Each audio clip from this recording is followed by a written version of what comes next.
Hello students, स्वागत है आपका हमारे यूट्यूब चैनल स्टडी फॉर उन्नति में।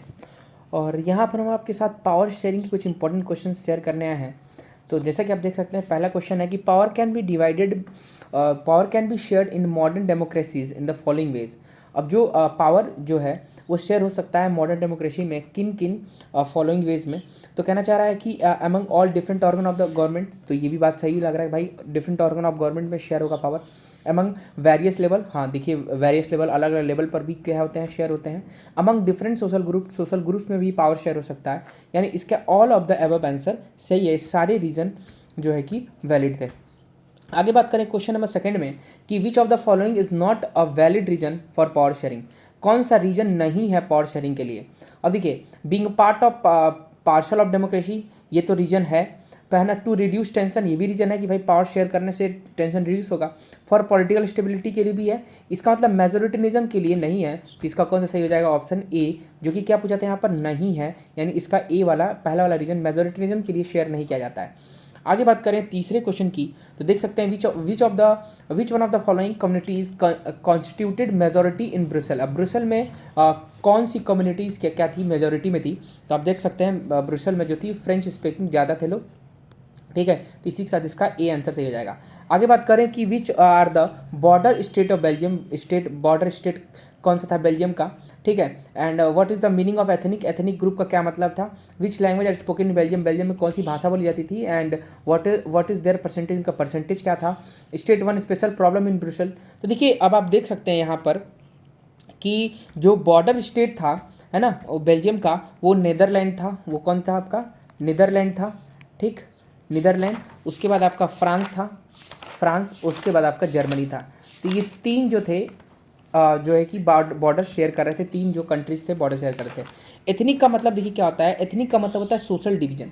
आप देख सकते हैं यहाँ पर एथनिक का मतलब हो जाएगा सोशल डिवीजन। एथनिक का मतलब होता है सोशल डिवीजन, ठीक है, सोशल डिवीजन, ठीक। यहाँ पर जो है कि आगे इसके और भी हम देखते हैं, अभी इसके आगे और भी क्या चीज़ सीख सकते हैं हम। अब देखिए छठवें क्वेश्चन की बात करें तो देखिए इसमें जो बेल्जियम में जो लोग थे उसमें जो डच स्पीकिंग लोग थे, तो देख सकते हैं इसमें जो डच थे, ठीक है, जो डच थे वो 59% थे, ठीक। उसके बाद से जो फ्रेंच लैंग्वेज बोलने वाले लोग थे, है ना, फ्रेंच लैंग्वेज बोलने वाले लोग थे, फ्रेंच लैंग्वेज बोलने वाले लोग थे, वो कितने थे आपके 40% थे। और जो जर्मन लैंग्वेज बोलने वाले लोग थे, है ना, जर्मन लैंग्वेज बोलने वाले लोग थे, वो कितने थे आपके 1% के करीब करीब में थे। तो ये हो गया आपका। अब यहाँ पे कहना चाह रहा है कि state one special problem in Brussels. तो देखिए ब्रुसेल में जो प्रॉब्लम मेन थी वो ये थी कि वहाँ पे स्पेशल प्रॉब्लम जो थी वो Dutch speaking people constituted a majority in the country but minority in the capital Brussels, ठीक। मेजोरिटी में तो थे बट माइनॉरिटी में कम थे, ठीक। यहाँ से आप देख सकते हैं कि जो स्पेशल प्रॉब्लम थी वहाँ पे वो ये थी कि डच स्पीकिंग पीपल जो थे वो मेजॉरिटी में थे कंट्री में बट माइनॉरिटी में थे कैपिटल ब्रुसेल में। और यहाँ पर ये मेजोरिटिनिज्म वाला सवाल तो बहुत बन सकता है आपका। देखिए 8वां क्वेश्चन इंपॉर्टेंट है। तो मेजोरिटिज्म एक बिलीफ होता है कि that majority community should be able to rule in a country, कि जो मेजॉरिटी कम्युनिटी है वो जो है कि वो उसको रूल करना चाहिए कंट्री में, ठीक है, उसको रूल करना चाहिए कंट्री में whichever way it want, जिस तरीके से वो चाहे, and by disregarding the wishes and needs of the minority, और वो डिसरिगार्ड करे माइनॉरिटी के नीड्स को। तो ये मेजोरिटिज्म का मतलब था, ठीक। और इसमें आप एकोमोडेशन भी देख लीजिएगा, वो भी इंपॉर्टेंट है। And what is the percentage of French speaking, Dutch speaking, French and Dutch speaking people in capital city Brussels. तो देखिए आपको बताया गया है कि फ्रेंच स्पीकिंग जो थे, फ्रेंच वाले थे, वो 80% थे ब्रुसेल में, और जो आपके डच स्पीकिंग थे वो आपके 20% थे। तो ये आपके इससे जुड़े क्वेश्चन हो गए। और यहाँ पर आप देख सकते हैं इसका आंसर भी यहाँ पे दे रखा है, ठीक है। तो आप इसका स्क्रीनशॉट ले करके और आप इसको देख सकते हैं। आगे बात करें कि यहाँ पर डीपीयू नंबर 2 में देख सकते हैं, तो which language is स्पोकिंग in the majority of Sri Lanka. अब देखिए मेजोरिटी ऑफ श्रीलंका में कौन सी भाषा बोली जाती थी, तो आपको ये पता होना चाहिए कि वहाँ पर सिन्हालाज बोले जाते थे। 70% जो लोग थे वहाँ पे वो सिन्हाला बोलते थे। तो आप देख सकते हैं 74% लोग थे जो कि कौन सी भाषा बोलते थे वहाँ पे, आपका सिन्हालाज था, सिन्हाला स्पीकिंग थे, ठीक। यहाँ तो हो गया।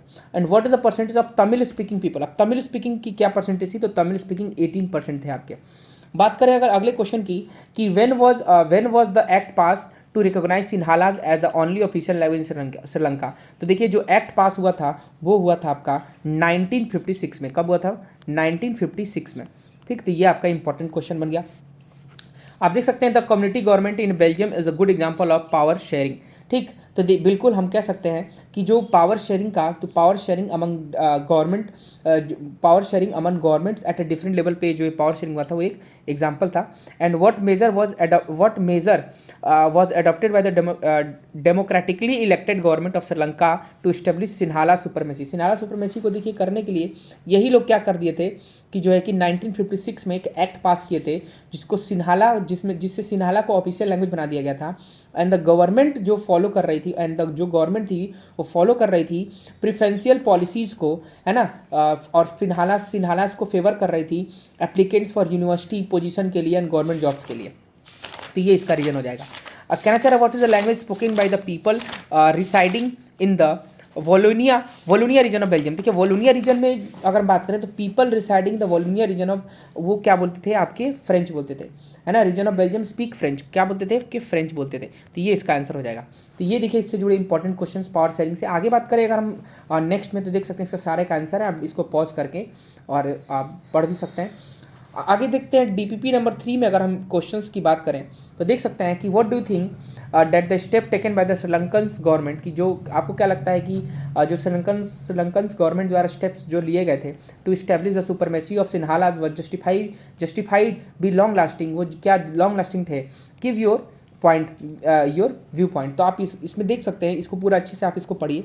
और देखिए यहाँ पर मैं अगर इसके आंसर की बात करूँ तो आप देख सकते हैं कि जो स्टेप लिया गया था श्रीलंकन गवर्नमेंट द्वारा इस्टेब्लिश करने के लिए सिन्हाला सुपरमेसी, वो justify can not be justified as long lasting, because वो जस्टिफाई नहीं हो सकती थी लॉन्ग लास्टिंग, क्योंकि देखिए रीजन्स क्या थे कि जो स्टेप्स लिए गए थे वो इग्नोर कर रहे थे इंटरेस्ट ऑफ माइनॉरिटी कम्युनिटी को, even the basic right and were not given to them, और उनके जो अधिकार थे वो भी उनको नहीं दिए गए। और डिस्क्रिमिनेशन आया बेस्ड ऑन रिलीजन्स के आधार पर, जो है कि लैंग्वेज के आधार पर further, and other community of जो श्रीलंका की उनमें, और repeated denial of the demand further develop distrust and ignited the situation that resulted in the civil war causing, और इसी कारण वहाँ पे सिविल वॉर का जो है कि नौबत आ गया, war causing terrible setback to Sri Lankan social culture and economic life, जो कि वहाँ पे लोगों की सामाजिक और आर्थिक जीवन को बहुत ही इफेक्ट किया था। तो ये इसका आंसर है।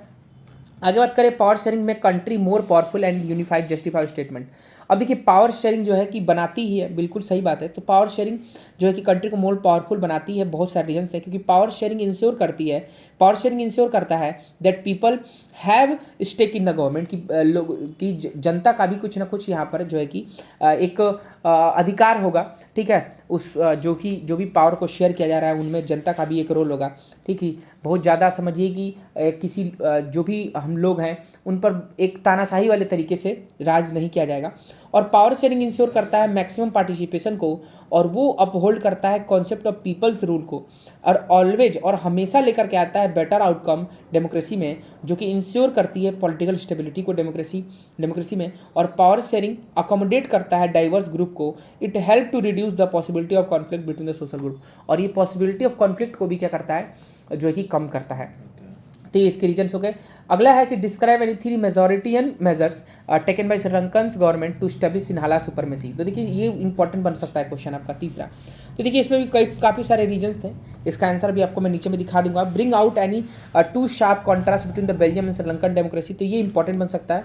एंड कहना चाह रहा है what is the official language, official religions of Sri Lanka. देखिए ऑफिशियल रिलीजन श्रीलंका का क्या था, तो आपको पता ही होगा बुद्धिज्म था, वो ऑफिशियल रीजन था श्रीलंका का। तो ये एक छोटा सा क्वेश्चन था, यहाँ पर मैं इसका आंसर आपको लिख के बता भी दे रहा हूँ, बुद्धिज्म था, ठीक। आगे बात करें कि इंडिपेंडेंस के बाद Sri Lanka witnessed supremacy of which community, कौन सी कम्युनिटी, तो आप देख सकते हैं Sri Lankan witnessed supremacy of Sinhala community after independence. अगला देख सकते हैं 7वां क्वेश्चन है कि एक्सप्लेन 3 तरीके बताने हैं आपको by which Belgium has accommodate the existing religions regionals differences and cultural diversity. तो इसके 3 डिफरेंसेस आपको अभी मैं दिखा दे रहा हूँ। Sharing of power make a country more powerful and unified, do you agree with the statement and why. तो देखिए ये तो आप बिल्कुल इसमें यस से ही चालू करेंगे, ठीक है, और इसमें अपना आप अनुभव लिखिए, जो भी आप पढ़े होंगे चैप्टर से जो भी आपको सीख मिला होगा, और बाकी आंसर भी दिखा दूंगा। अगला 9 नंबर क्वेश्चन है कि highlight the measure adopted by the Belgium constitution for prevention of conflict in Belgium, है ना। बेल्जियम में जो कॉन्फ्लिक्ट नहीं हुए, है ना, कम हुए, उसको रोकने के लिए कौन कौन से जो मेजर्स अडॉप्ट किए गए बेल्जियम कॉन्स्टिट्यूशन के द्वारा, उसको बताइए। And describe any 3 provision of the act which was passed in Sri Lanka 1956 to establish Sinhala supremacy. तो इसके सारे के आंसर यहाँ पर आपको दे रखे हैं। देखिए क्वेश्चन नंबर 1 का आंसर था, 2 का आंसर था, 3 का आंसर था, यहाँ पर 4 यहाँ पर आंसर है इसका, 5 का आंसर है, ठीक है। फिर यहाँ पर देख सकते हैं 6 वाले का आंसर यहाँ पर दे रखा है, 7 वाले का आंसर है, ठीक।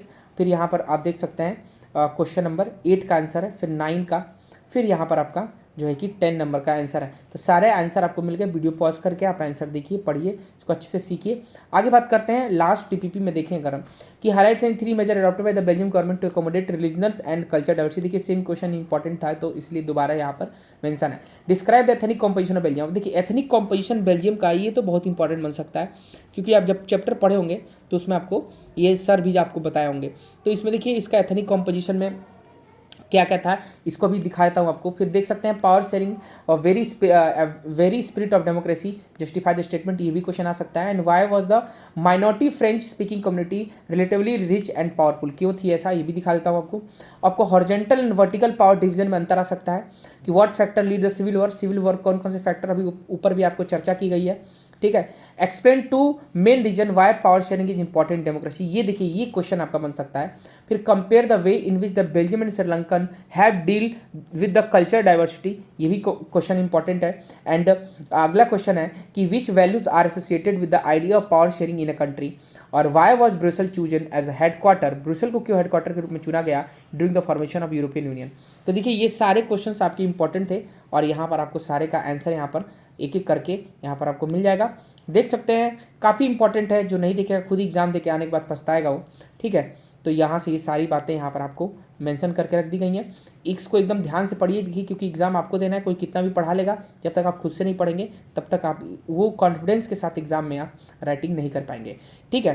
तो आई होप आपको ये बहुत ही बेनिफिशियल लगा होगा। एक ये जो है कि 10-12 मिनट का एक इनिशिएटिव था जिसमें आपके साथ क्वेश्चन शेयर किए गए, और इसके बाद हम और जो है कि चैप्टर्स के क्वेश्चन लेकर के आएंगे। बने रहिए हमारे साथ और थैंक्स फॉर वॉचिंग।